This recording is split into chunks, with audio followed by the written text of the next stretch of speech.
students, welcome to Academia Ambala.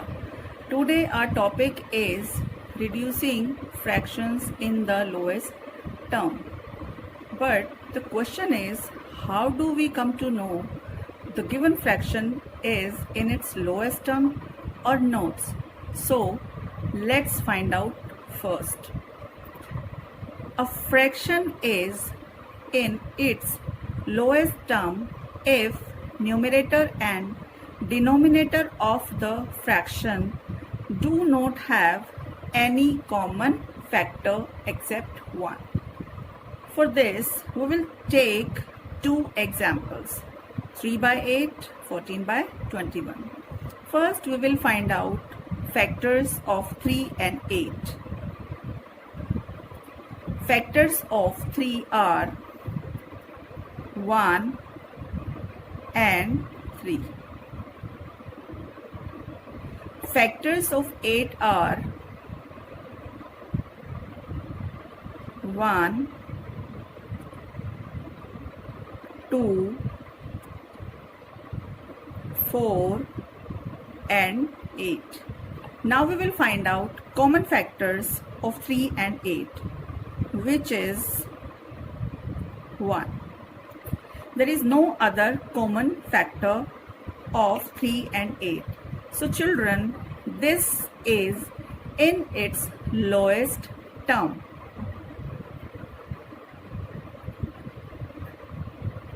This is in the lowest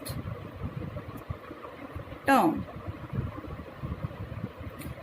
Now we will find out the other one.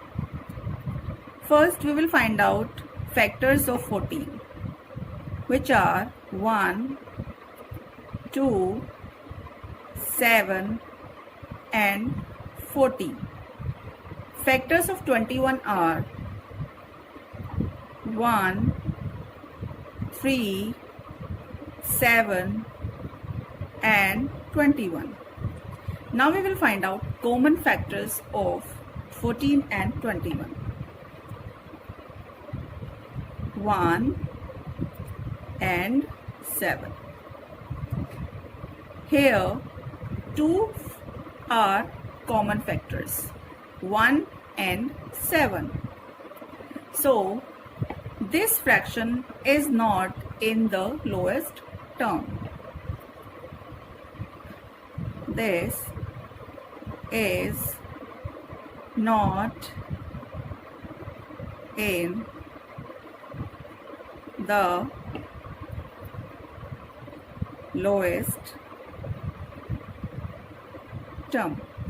So children, from these two examples we come to know how to find out the given fraction is in its lowest term or not. Now we will come to the main topic, reducing fractions in the lowest term. How to reduce the given fractions in the lowest term. For explaining this, I have taken here few examples. First is 18 by 36. We have to reduce this fraction in its lowest term. We have to divide both numerator and denominator by the number which is common factor of these two. So let's think, what is that number? I'll take here 2. 18 by 36 divided by 2. Both numerator and denominator will be divided by 2. The answer is 9 by 18. Now let's think, is this in its lowest form? No. So we have to find another number by which 9 and 18 both are divisible, which is 3. We will divide 9 by 3 and 18 by 3. And answer is 3 by 6.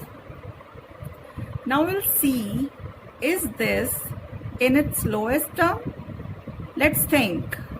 No. This is also not in its lowest term. So we have to divide again by the number which can divide both numerator and denominator. Let's think. What's the number? Yes, it is 3. 3 divided by 3 and 6 divided by 3. Now answer is 1 by 2. Now let's check, children. Is it in its lowest term? Yes, because there is no common factor of 1 and 2. So this is in the lowest term. Now we will do next question. In the first question, students, you have noticed we are dividing numerator and denominator again and again by the number till the time we do not get the answer. So we have to find out the greater number so that we can do the question easily. So we will find out the number which can divide, greatest number which can divide both numerator and denominator. So let's think, what is the number? If we divide 20 and 32 by 4, then we will get 5 as a numerator and 8 as a denominator. Now we will check, is there any common factor between 5 and 8? No, there is no common factor of 5 and 8. So children, this is in the lowest term. So in this question, you have noticed by finding out only one greatest number by which the numerator and denominator both are divisible, we get the answer. So children, in third question, I'll explain you by cancellation method. For doing this sum by cancellation method, we can do by this method also and we can do by this method also. Means we can take smaller factors also and we can take the greatest factor also.